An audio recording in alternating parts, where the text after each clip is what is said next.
good to see everyone. And I would like to introduce our speaker for the morning. I'm going to mute everybody. Jimmy, you can unmute. And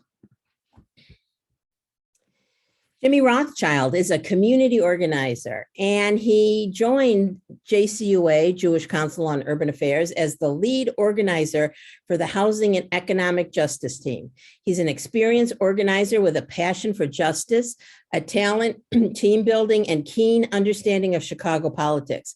He's worked with local progressive elected officials like Alders Matt Martin and Maria Hayden, and with Jewish organizations here and around the country, including JCUA, Jewish Community Action, If Not Now, and the Center for Jewish Nonviolence.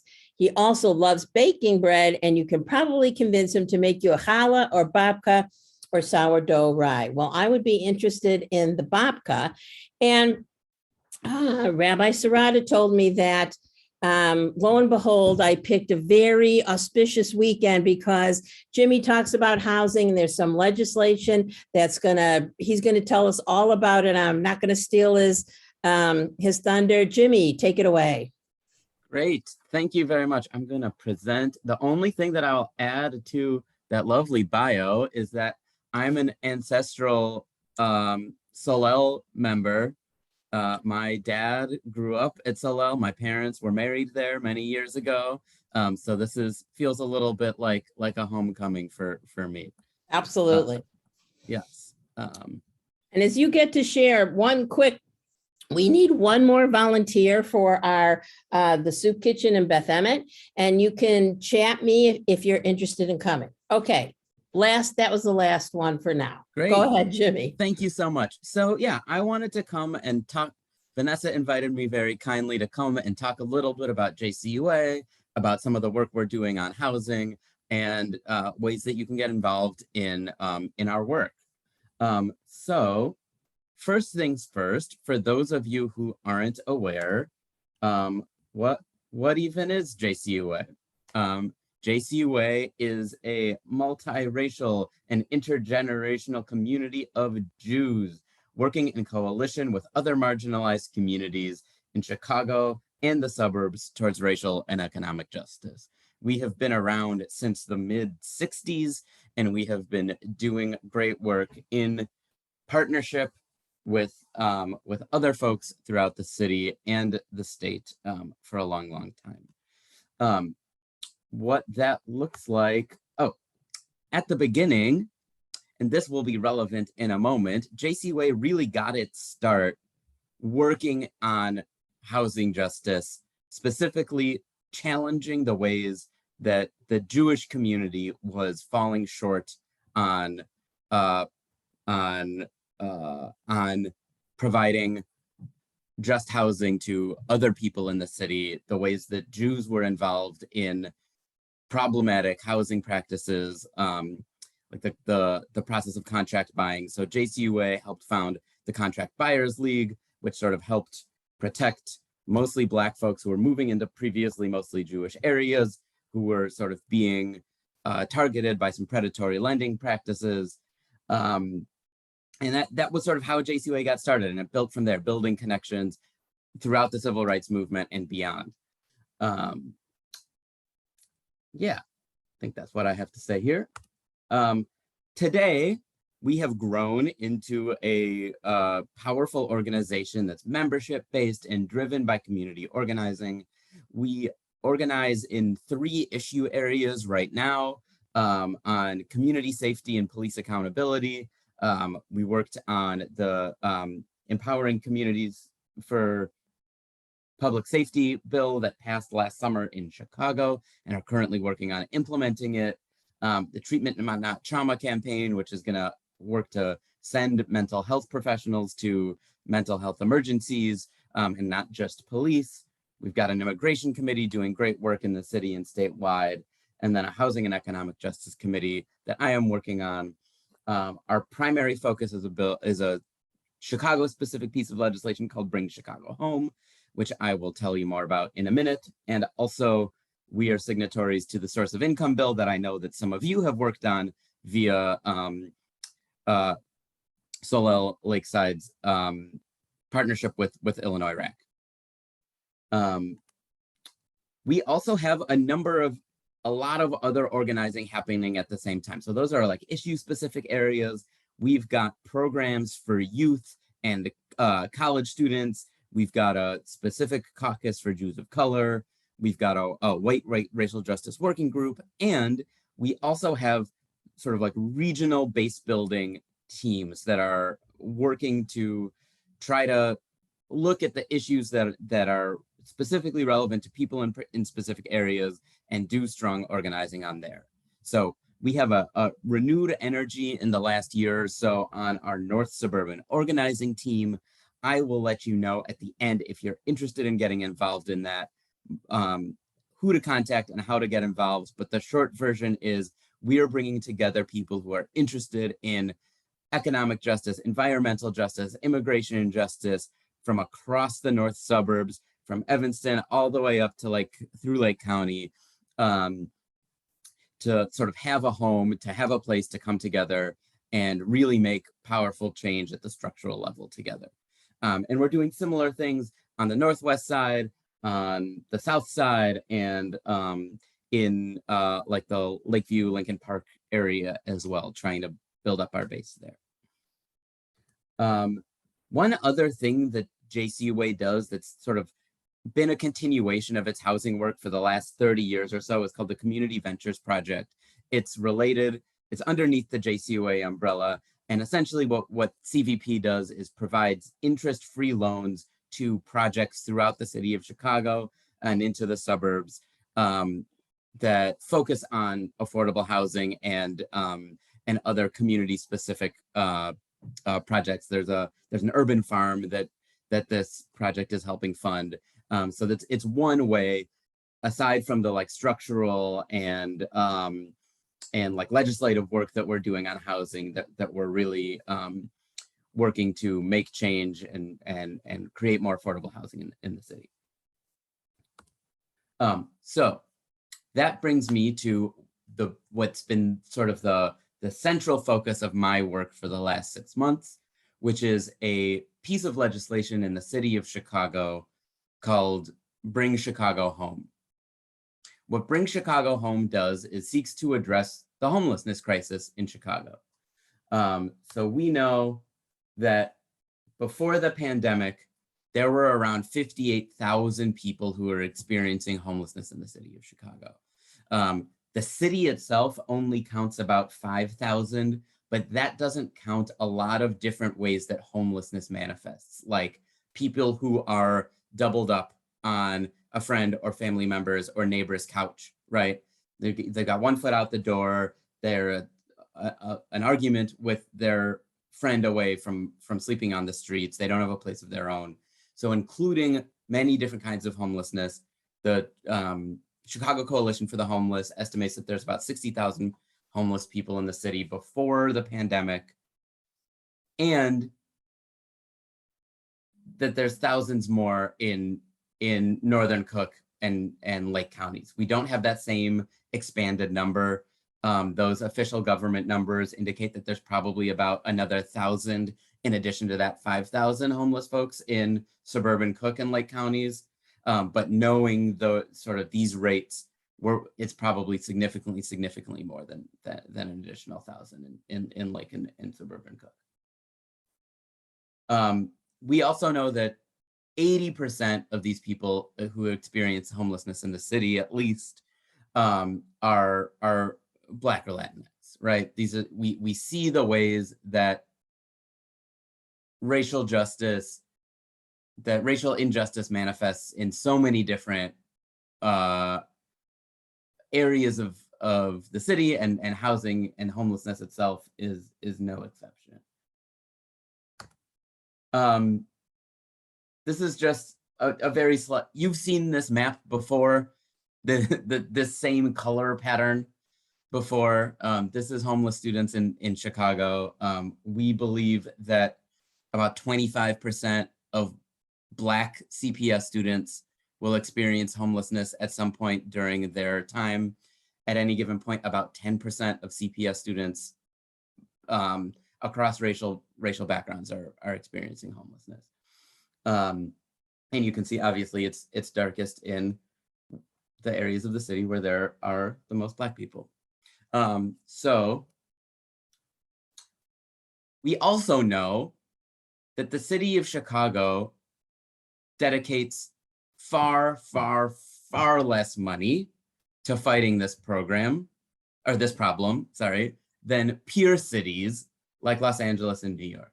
So these are numbers that we took from the city budgets of the three biggest cities in the country. This is not including any federal funds, which went in significant portions to all of these cities.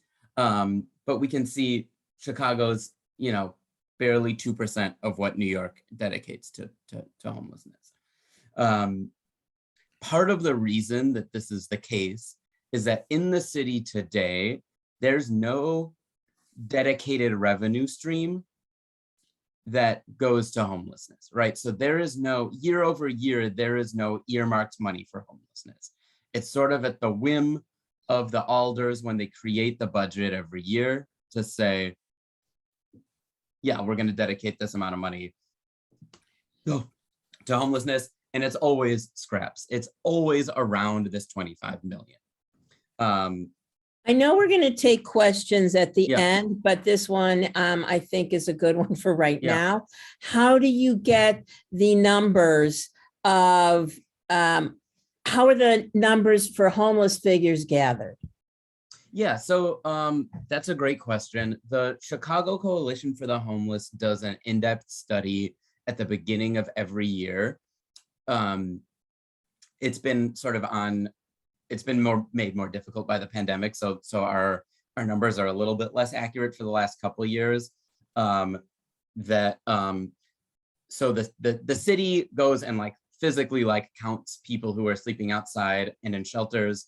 And then I don't know all of the mechanisms by which they make the count, but the Chicago Coalition for the Homeless has some census methodologies that count these people who are doubled up and living in hotels and motels and things like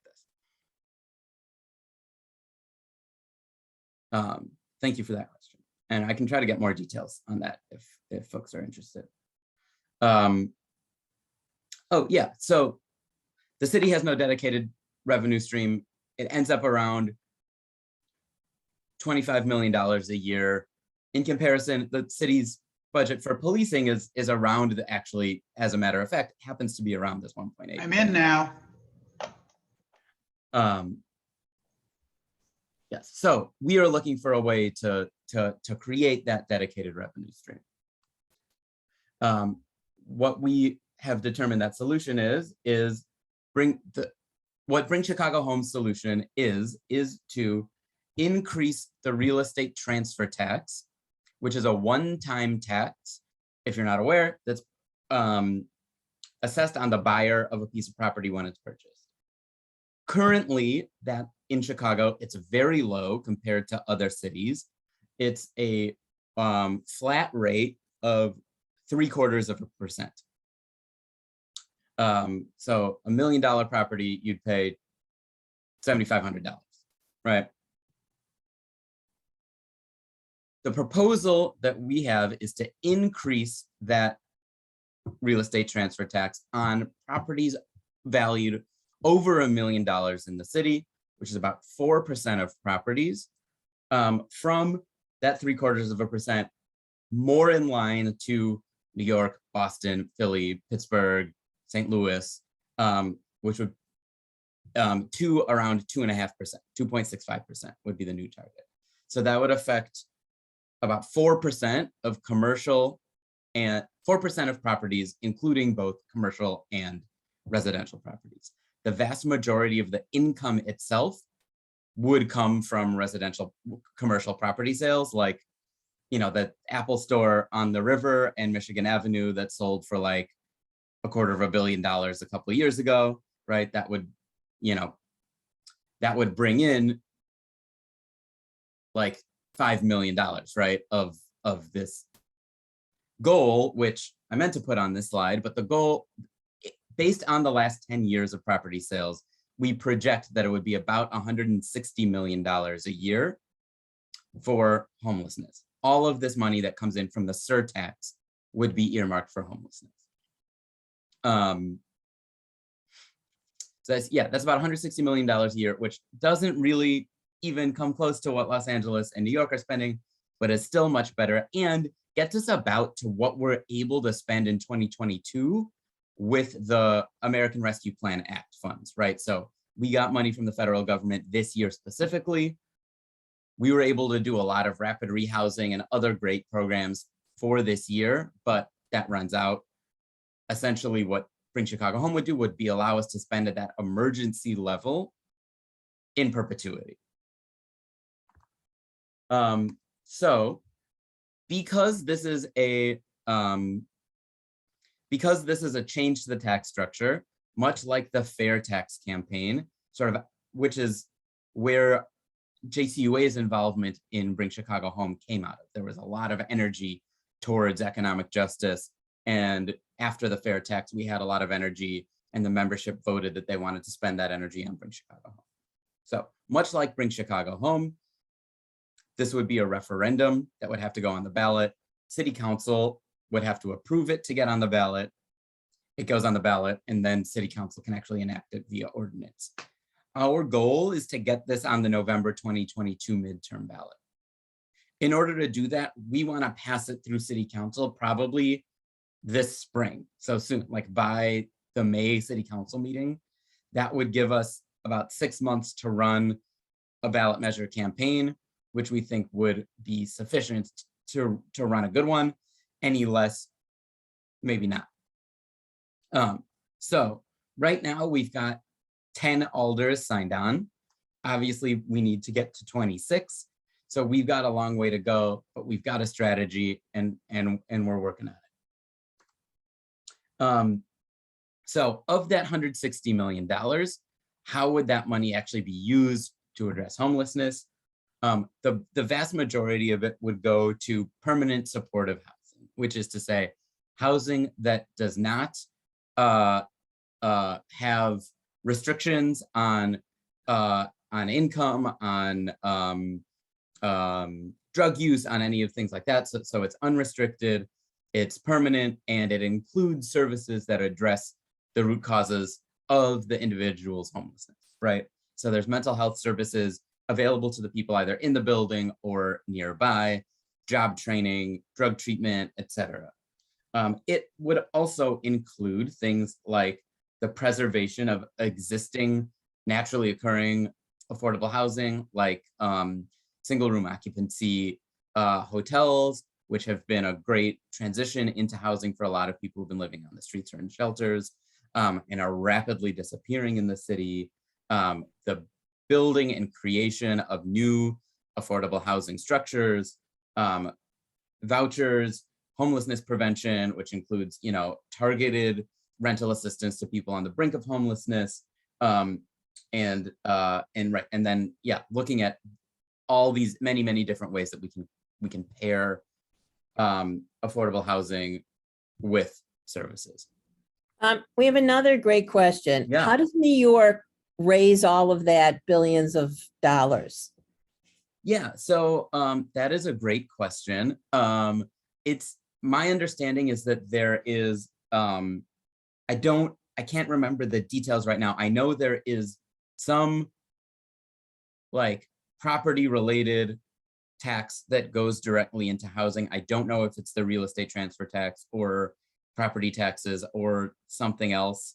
And also I believe they do have a dedicated revenue stream. They have funds earmarked every year. But I don't know all the details of exactly what the revenue streams look like. But I do know that Los Angeles actually just passed something very similar to this, where they are specifically taking the real estate transfer tax and funneling it to housing. And actually Evanston did too in 2018. Not a major city, so the numbers are very, very different, but it is a neighbor who enacted something very similarly. And that also means that we know that it will stand up to legal challenge in Illinois specifically, right? Which had been a concern originally, and then this passed in 2018 in Evanston, and there has not been a successful legal challenge to. I don't think there's even been an attempted legal challenge to the Evanston bill. So with these $160 million a year, we believe that over the next decade, 12,000 families could be fully and permanently housed. And we also know that this dedicated stream of revenue could help target some vulnerable populations that are currently not really addressed at all in homelessness funding from the city because they're either not counted as homeless or not eligible for funding. So that includes people doubled up, like we talked about earlier, people coming back from incarceration who are depending on what they were charged with, often currently ineligible for housing vouchers, which leads very often to going from incarceration to the streets and then back into prison. And undocumented neighbors, et cetera, could all be served by these funds who are currently being ignored and left out in the cold. We also know that when you pair services with a roof and four walls, that is extraordinarily effective at retaining people in housing. Some of these other methods of getting people off the streets often lead back to the cycle of housed to unhoused to housed again. If funds aren't actually dedicated to addressing with those individuals and structurally some of the root causes of homelessness. So what are we doing next in this campaign specifically? We are targeting key alders on the Black, Progressive, and Latino caucuses. This is a strategy that's been used to effect by other successful progressive campaigns in the city in the past for two reasons. One is because these three caucuses, between the three of them, contain a majority of the alders. So if they all sign on and they all vote as a block, that's an easy 30+ votes right there. However, more importantly, getting the sign-on of the caucuses, even if they don't vote as a full block, really puts the mayor in a difficult position and really makes it hard for her and for the administration to oppose something if it's seen as having that like really broad support, as would be indicated by the Black, Latino, and Progressive caucuses all supporting.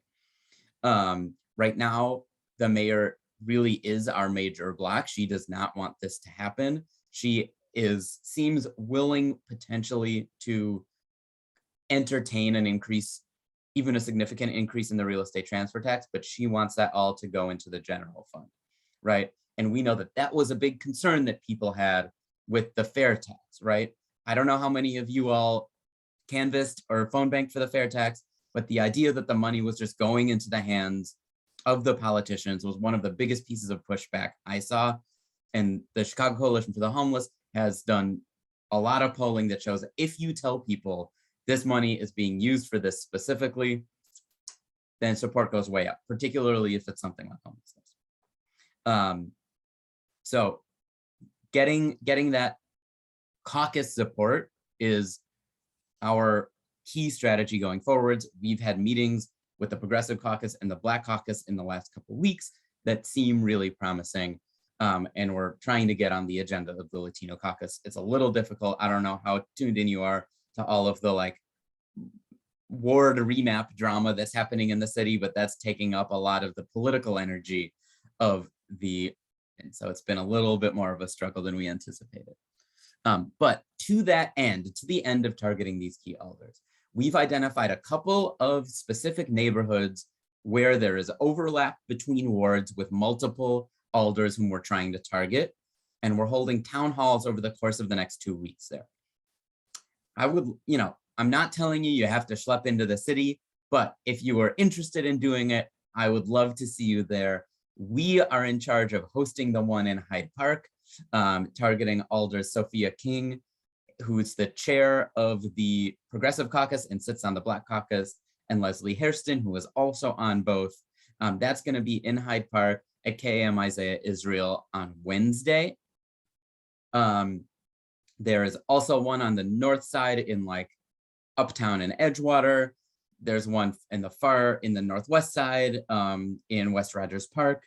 And then there's one on the west side in Englewood. And between these, we're targeting about 8 alders who we think will be, who we think are like able to move, are kind of on the fence, who we could move in by bringing them into the room and showing them, here's 150 of your constituents who are calling on you to support this. Or if they don't show up, getting people really fired up to go to their office, to call them, to write postcards, etc., to them and say, here's what we're doing. Also, in the lead up to the May City Council meeting, the Bring Chicago Home has an interfaith table where faith leaders from around the city are sitting to talk about how to talk about homelessness sort of in the context of religious praxis. And they're going to have a big action at City Hall in May. And then we'll just keep ramping up the pressure. And then once it's on the ballot, we're going to shift into ballot measure campaign mode. We're planning, to do presentations at all of the schools that we have relationships with in the city and community centers, and we'll do canvases and phone banks and all of that good stuff. So that is, I think, what I had to say about Bring Chicago Home. I'm going to talk about the source of income bill a little bit in a second, but does anyone have other questions? There were some great questions about Bring Chicago Home. Does anyone have other questions on that bill? I have a question. Sure. I think you just re-muted yourself, Rabbi. Oh, There you go. Sorry about that. No worries.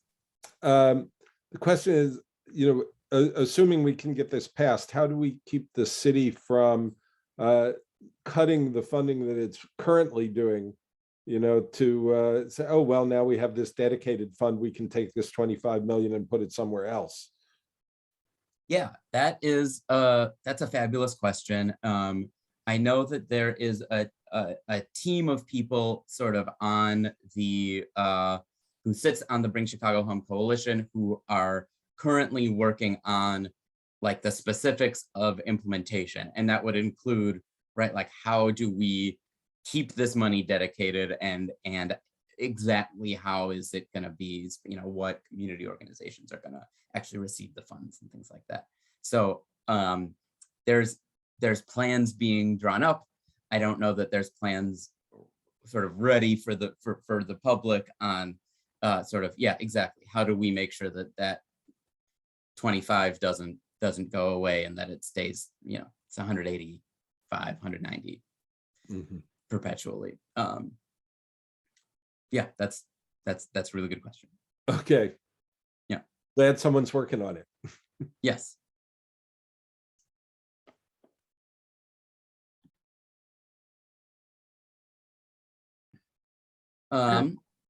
Yeah. Yeah, go ahead. No, I don't see any other questions right now. So one other thing that I know some of you are aware of that JCUA is signed on to, and that has sort of some immediate next steps, is this source of income bill, HB 2775. Again, I know RAC Illinois is working on it, and I know that you guys are tight and do a lot of good work with them, which is great. So some of you might be aware already of this piece of legislation. But the short version is that this will help make sure that landlords and banks cannot discriminate against people trying to get a lease or a mortgage based on having a non-traditional source of income, which is, say, income that doesn't come from jizz. So similar to Bring Chicago Home, like this will target and protect vulnerable populations that are currently sort of being left by the wayside. So primarily, I think the initial impetus behind this was to make sure that people with housing choice vouchers could not be discriminated against by landlords, that landlords have to take housing vouchers as if they are cash as if they're money from income. And it will also protect veterans using VA subsidies, people using Social Security. And then there are also protections for people fleeing domestic violence and workers impacted by coronavirus, also built into to this bill to make sure that these folks can all get safe, secure housing. So what's going on with this? Obviously, we're nearing the end of session. We have a lot of signatories to this bill, and it's scheduled for a hearing in what will probably end up being the executive committee this week. And then probably by April 1st, we expect a full Senate vote. Specifically relevant to you all is that Senator Morrison signed on about 3 weeks ago to this bill. And then within a couple of days, under intense pressure from the realtors and other sort of housing, like landlord lobbies, removed her name from the bill. So she needs to hear from her constituents. Rich, you're on mute. No, I know that. I didn't mean to interrupt you. Oh, got it. But just to bring everybody up to date, through RAC Illinois, we've had extensive contact with Senator Morrison, and she now is while she will not co-sponsor, she is going to support the bill. There was a compromise, I guess, a week and a half ago, where the Realtors Association and the coalition that was actively pursuing this bill reached a compromise. And so with the new amendments, she is going to support the bill. So, if people, could she change her mind again? Yes, but if we choose to contact Senator Morrison, it should be to thank her for her support and encourage her not to change her mind again, since she has, since we were able to get her to change her mind. Got it. Thank you for that update. That I did not know that she, I did not know that she was a sort of covert, said she would vote for it, but not co-sponsor. That's a strange little window to put yourself in. Well, that's good news. But so Senator Morrison needs to hear from you. She needs to stay strong. We know that she's hearing from the realtors probably every day. So she needs to hear from you too. And the members of the executive committee, including Senator President Harmon, need to hear from you as well to make sure that they stay strong, that they can get this out of committee and onto the floor, because we'll need probably the full block of Democrats on the executive committee to vote for this in order to get it out of committee. And then hopefully with Senator Morrison's votes and others, we can get this passed. Questions on this piece of legislation?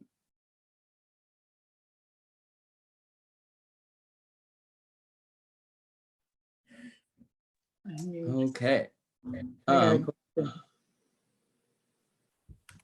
So the last thing I wanted to tell you, I just can't stress enough those calls to Julie Morrison for all of us, just to help her keep strong on this issue. So. Yes. And really like encouraging her to speak to her colleagues, encourage her to a yes vote is great. And, I think we need her to really do the work as well to make sure this passes, to be a champion and an advocate for this in the Senate. So I think, the message being, thank you for your support. And we hope that you will advocate for this loudly, be a champion for our neighbors who, need help making sure that they've got a roof over their heads.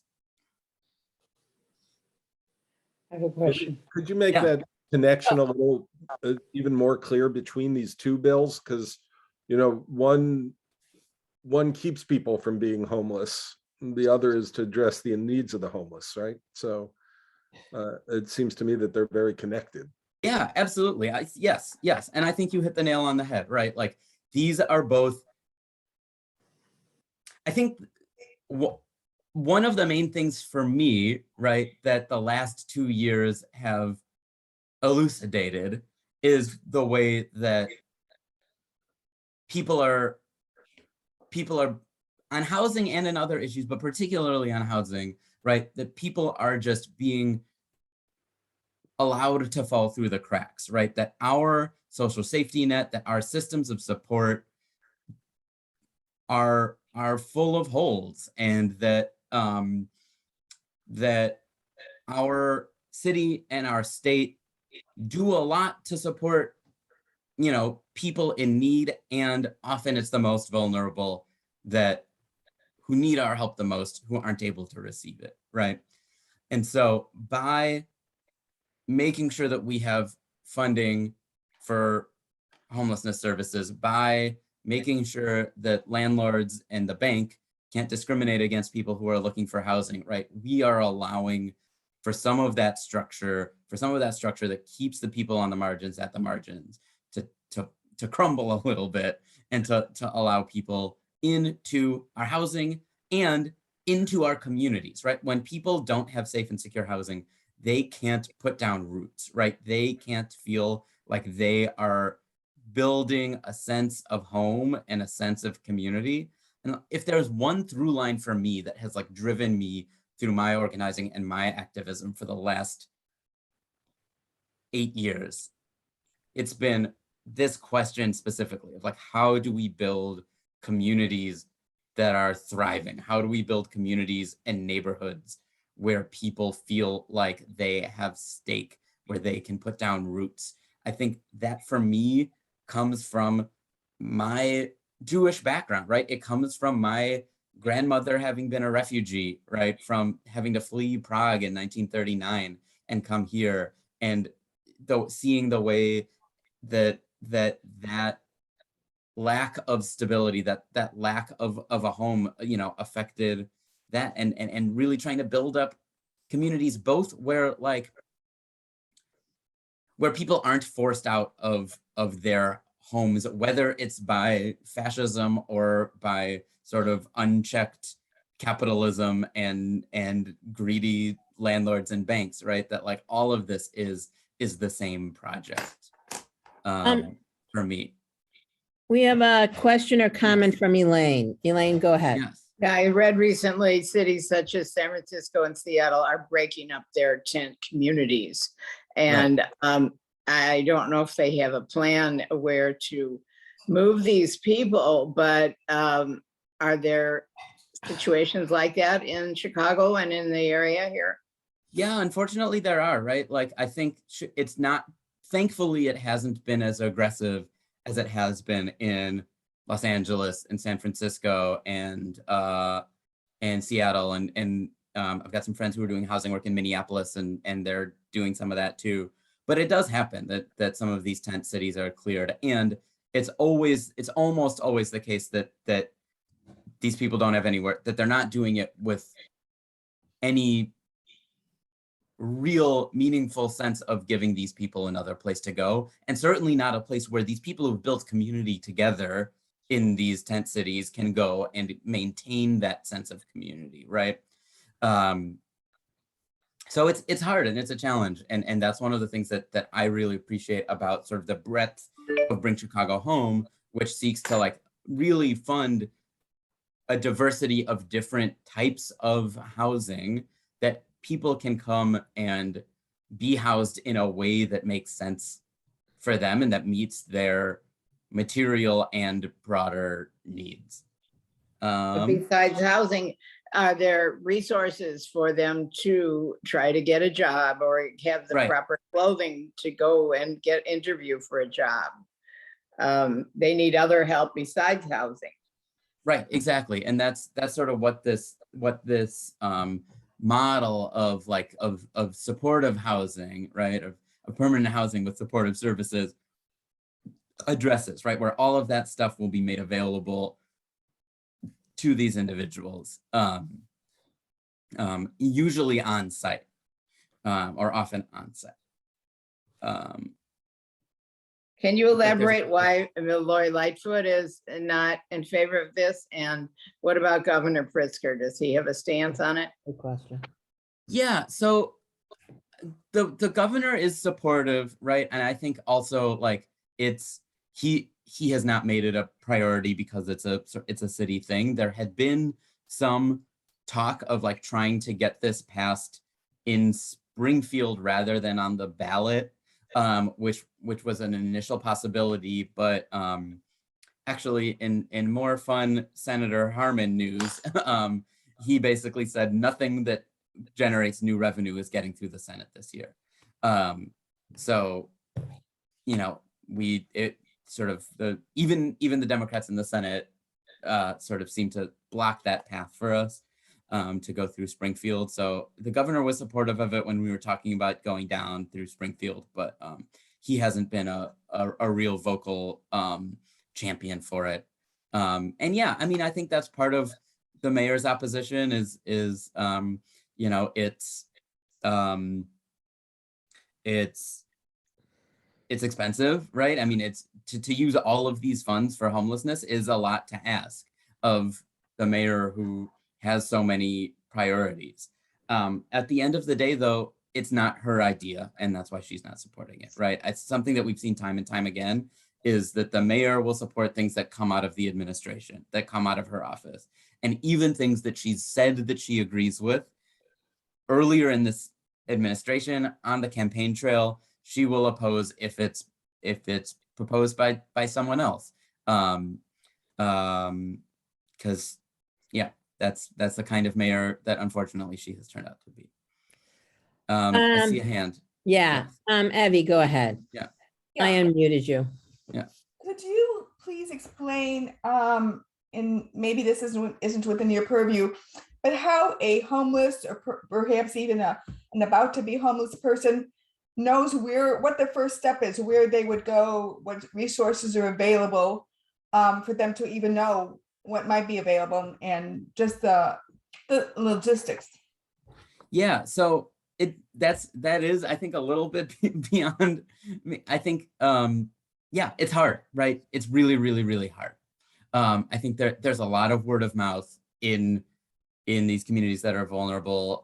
There's a lot of also like just like really, really good outreach that service providing organizations do, and organizations like the Chicago Coalition for the Homeless does in these communities to let them know we are here, we can connect you with services, we can connect you to a shelter, we can connect you to funding, etc.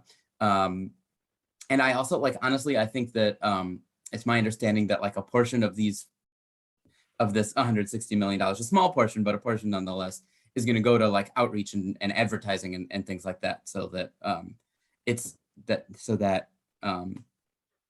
it's clearer to people sort of how they can access these funds. Aldermanic offices are also a big source of that, where they can sort of be hubs of that information getting out. And it's, you know, there's an aldermanic office in every ward, and so they can sort of be, it's nice that they have those physical presences in the ward so that they can do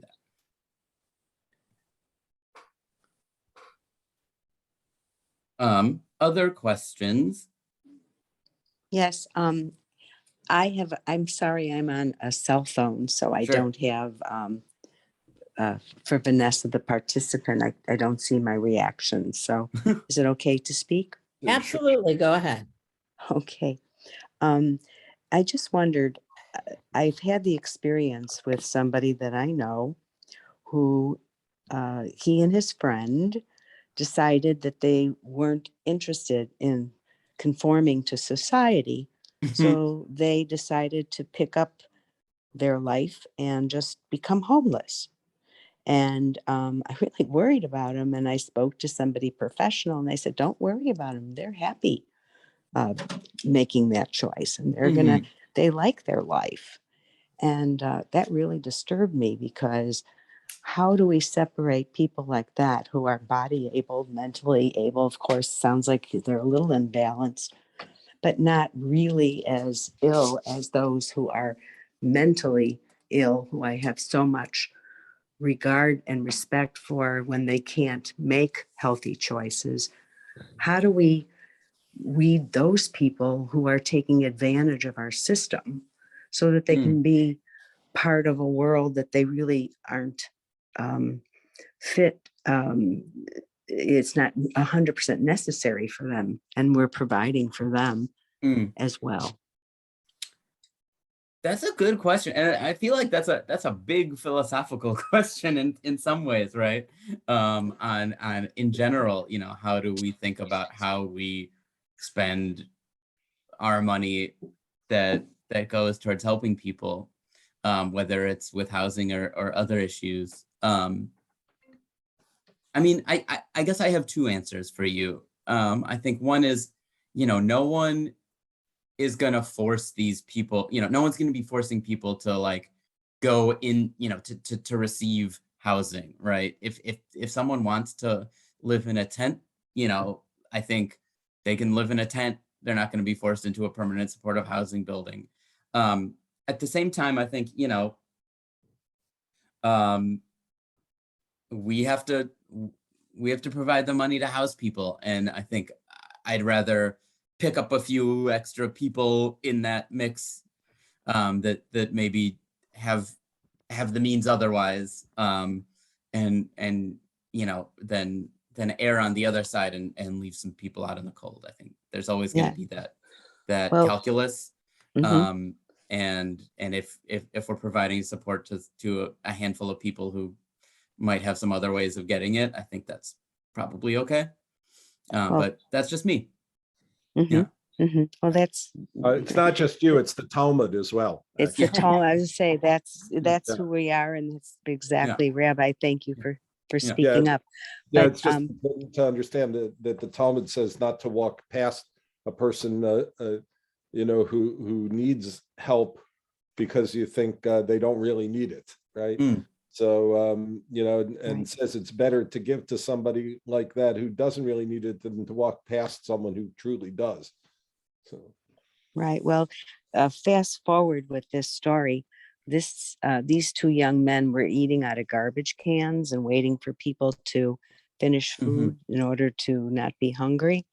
And fast forward, this young man at the time made a decision to become friends with somebody, and he now is a millionaire. So he could write his story. He now made a friend during this time, and they created something that produced funds on a monthly basis. They created machines that make for Las Vegas for poker, to play poker faster, because he was a brilliant young man, and he now makes millions. He makes commission on every, you know, on all those machines all over, I guess, even on ships. And so he's happily retired with many homes, and they have their own vessel, their own yacht, and it's quite a story. They could really write a great book. Yeah, well, that's definitely an interesting. Jimmy, do you want to finish your slideshow and then we can? I've just got two more questions. Yes, I'm sure there will be more. So just one last thing that I would be remiss if I didn't mention is the JCUA's annual gala, I guess, fundraiser, big event. I just wanted to make sure that you all knew about it. We call it Acts of Change. We're gonna honor a few really important folks: Rabbi Megan Goldmarch, who's a Chicago social justice rabbi; Brad Lander, who's the controller of New York City, who used to work for JCUA and is doing really good work there. And it will be an awesome time to hang out and have some food and drink at the Chicago History Museum on June 2nd. So just wanted to put that all, save the date for a few months out. And then some next steps. There's some links here. So I really hope that some folks here will get involved in the North Suburban organizing team that I mentioned at the top. It's a great opportunity to get to really get to know other social justice minded folks on the North Shore, and work together on mostly, I think they're mostly working on immigration and environmental justice projects right now, but it's a really, really good opportunity to plug into the work. Some links here to get involved in Bring Chicago Home with JCUA, not JUCA, that's not going to work. A link to contact the senators about HB 2775 and Acts of Change as well. So that's what I had for you today. It is 7 minutes to 11, so we have time for a few more questions. Yeah. Or, yes. There you are. And I can send all of this through Vanessa to you. Yeah. Did you unmute? Go ahead, Hubie. Okay, my question is, Chicago did have public housing. It was called Cabrini Green, and it was a disaster, and they ended up tearing it down. Now, New York evidently has got public housing, and it seems to work. Now, why did Chicago fail, and why is New York good? That's a huge question that there's a lot of people doing a lot of research on. I think the short version is Chicago put up those buildings and then stopped putting any resources into them, right? And New York, I think, actually had put continued resources into making sure that these were places that were livable and places that were places that people wanted to be. So I think that there is still promise in the public housing model, both,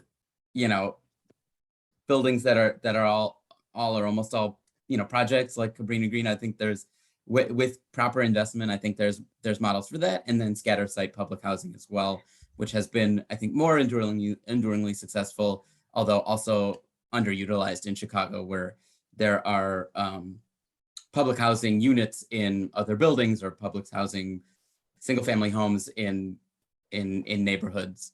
But yeah, I think the shortest answer is investment.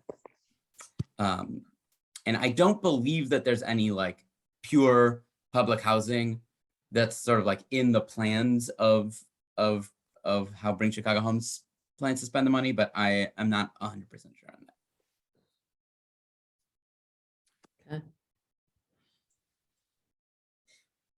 Okay. Other questions? And be sure to check the chat. Oh yes, Rich put the link to register for Acts of Change in the chat. Thank you, Rich. Thank you, Rich. And don't forget, we need one more volunteer to go to the Beth Emmet Soup Kitchen. It's really, it's a good mitzvah, and it's an important thing that we do as a congregation. Vanessa, what day is that? Good question. Rich, what day is that? Wednesday, this Wednesday, the 23rd. You arrive here about 4. Right? I think it's 4:30 now because it's less of a task. It's 4:30 to 6. And basically they bring in prepared meals. We portion them out and then pack them into sacks where people get to pick them up and take them out of the building. Yeah. I will follow up with you. I might be able to help. I will follow up. Oh, Okay. Thank you, Karen. I'll have Andy contact you. Yeah. If we met this morning just to get Karen as a volunteer, Diana, you've given us so much to think about and so much to do. And I think that I know that in Deerfield, we finally have a fair housing project going up, and that was not, I live in Deerfield, that was not without controversy and No. At one point it was very, very ugly. So I think that even out in Deerfield and Highland Park, we have to fight the good fight. Absolutely. And it's something, that Jews have been doing in Highland Park and Deerfield for 70 years. My grandma was working on that in Highland Park and the 50s and 60s. And so the fight continues. Yeah. And I'm glad to have all of you in the fight with us. Yeah. Rabbi, did you want to say something? Maybe there haven't been enough plugs for JCUA yet today. So I just said, we're a partner organization with JCUA, Macomb, Hillel, Lakeside. We have both legacy congregations had a long history with JCUA. We continue to work hand in hand to try and get good legislation passed in our state and our communities. So I highly encourage people to get involved. Excellent. Yeah, I mean, Karen, said we need to get new folks involved, and Karen has done that herself because she is now on the Northbrook board, and it's something that taking that fight the next step is getting involved in our local governments. And Bob said to me, because Bob Benton is on the Deerfield local government, it's now part of our ordinance for every qualifying project. So that's a good thing, right? That's great. Yeah. Okay, good. Yeah. Any other questions before I go into my, we are off next week. And in 2 weeks, we have Andrew Poitzer. I'm going to have to learn how to say his name, who is the author of Jewish Hamilton. So that's on April 3rd. So we're off next week. Then we're going to get ready for Pesach. So it's good to see everyone. Any last questions for Jimmy? We're so glad you're here. We value our partnership with JCUA and look forward to fighting the good fight, having you back. Let us know. We'll put all of this in our on our social media so that people who weren't here this morning will be able to participate as well. Awesome. Thank you so much. It was such a pleasure to be here. I look forward to coming back. Okay. Yeah, come visit anytime. Yeah. All yes. right, bye. Next time in person, Jimmy. Next time in person. Yes. All right. Be well. Bye-bye, everyone. Bye-bye.